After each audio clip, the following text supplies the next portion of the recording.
I found a pregnancy test in the trash, but I'd secretly gotten a vasectomy. The next day, I overheard my wife talking to her mom. Her voice, hushed but unmistakably clear, drifted down the hallway as I stood frozen near the stairs. "Of course, I'll tell him it's his," she whispered. "Nolan isn't ready for a baby. He might leave me. And besides, Aaron has always wanted a child. It'll be easy to convince him. He's so naive." My blood turned ice.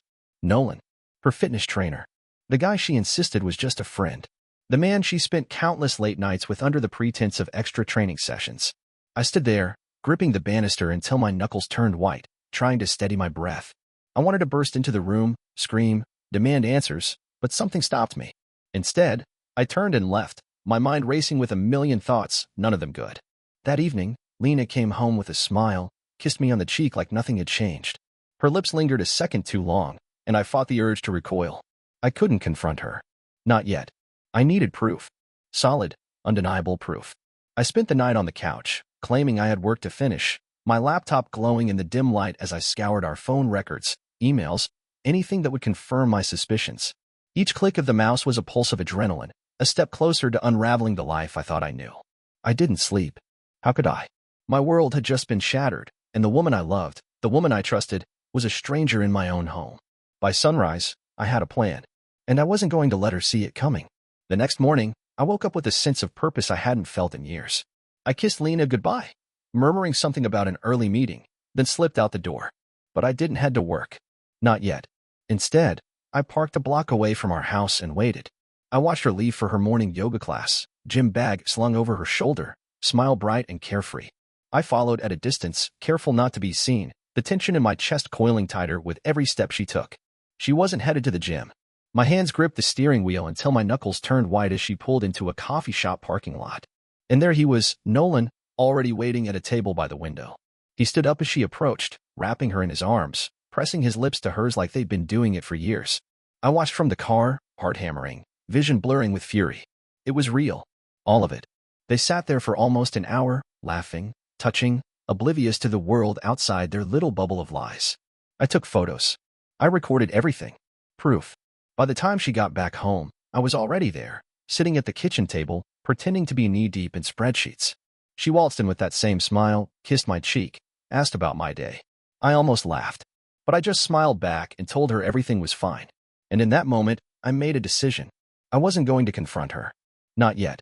First, I was going to dismantle everything she thought she had, piece by piece, silently, methodically, until there was nothing left.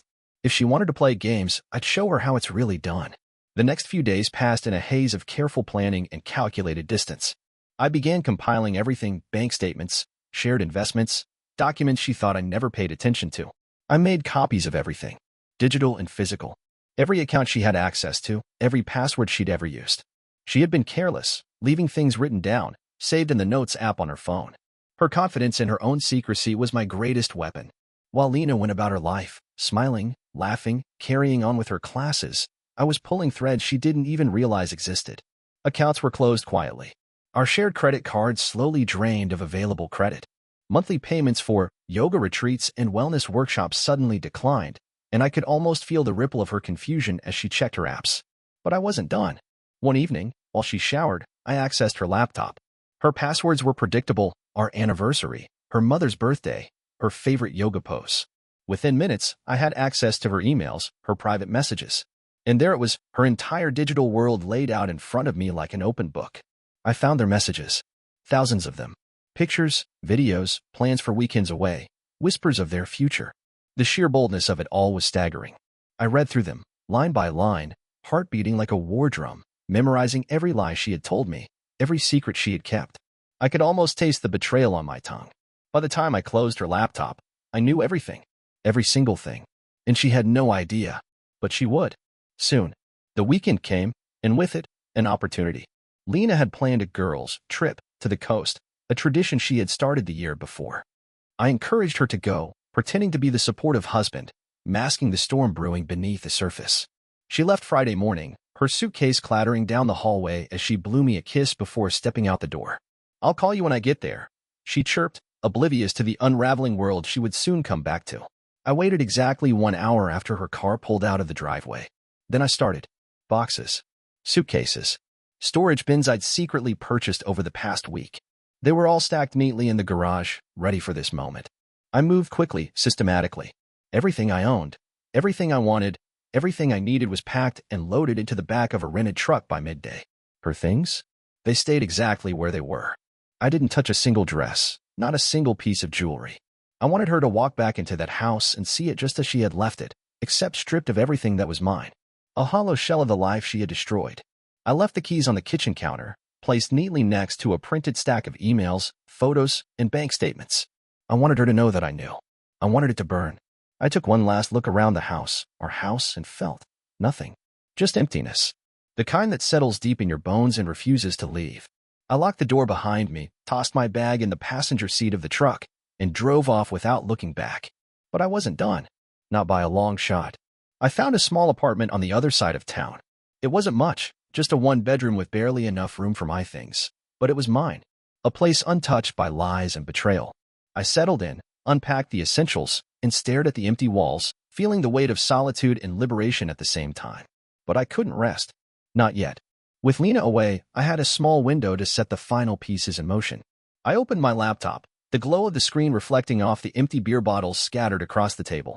My fingers flew over the keyboard as I finalized the details. First, I sent an email to Nolan's wife. Her name was Hannah. I'd found her profile on social media months ago, back when the doubts first started creeping in. She looked happy, blissfully unaware of the disaster unfolding behind her back. I felt a pang of guilt for what I was about to do, but it was drowned out by a sharper, colder emotion, justice. The email was short, clinical, but I attached everything she needed to see, screenshots of their messages, dates and times, even a few photos for good measure. I ended it with one simple line. You deserve to know the truth. I hesitated only for a moment before hitting send. There was no going back now. Next, I called the bank.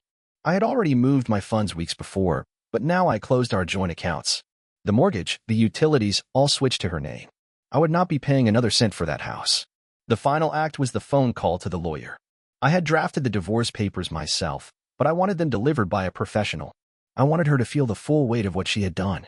I hung up the phone and stared at the empty room, heart pounding. It was done. And now, all I had to do was wait.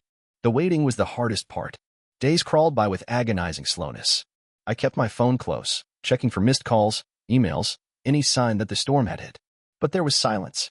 Deafening, unbroken silence. It wasn't until Thursday afternoon that my phone buzzed, rattling the edge of the kitchen counter. I snatched it up, heart racing. Unknown number. I answered, and a cold, familiar voice slipped through the speaker. Is this Aaron Carter? Yes, I replied, my voice steady despite the tension coiling in my chest. This is Hannah Mitchell, she continued. Her voice was like glass, sharp and fragile. I got your email. I waited, the silence stretching between us like a tightrope. Finally, she exhaled, and her composure cracked just a little. Thank you for sending me that. I don't know what to say. You don't have to say anything, I replied. I just thought you should know. Another pause, and then she said, can we meet? I hadn't expected that. I hesitated, but the answer tumbled out before I could second-guess it. Yeah, I think we should. We agreed on a cafe downtown, neutral ground where neither of us would feel too exposed. I arrived early, choosing a seat in the back where I could watch the door. Hannah showed up exactly on time, dressed in black, her eyes hidden behind dark sunglasses.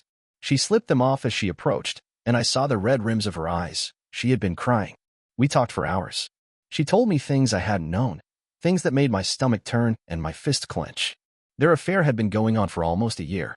Nolan had spun her lies about his marriage, about his plans for the future, about his loyalty. Hannah confessed she had believed him because she wanted to, because the alternative was too painful to consider. I shared my side, sparing her nothing. She listened, nodding occasionally, her hands wrapped around her coffee cup like it was the only thing keeping her anchored. By the time we parted, a plan had begun to form. Quiet, subtle, devastating. I watched her walk away, head held high, shoulders squared. She was strong, stronger than I had imagined. And now, it wasn't just my fight anymore. We were in this together. The final act was set. Hannah and I worked in silence, coordinating each step with precision. She had access to Nolan's business dealings. I had access to our finances. Together, we mapped out every weak spot, every vulnerability.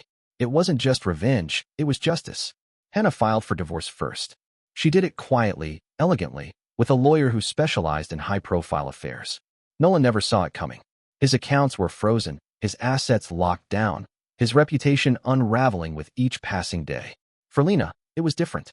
I wanted her to feel it, to watch everything slip through her fingers, knowing there was nothing she could do to stop it.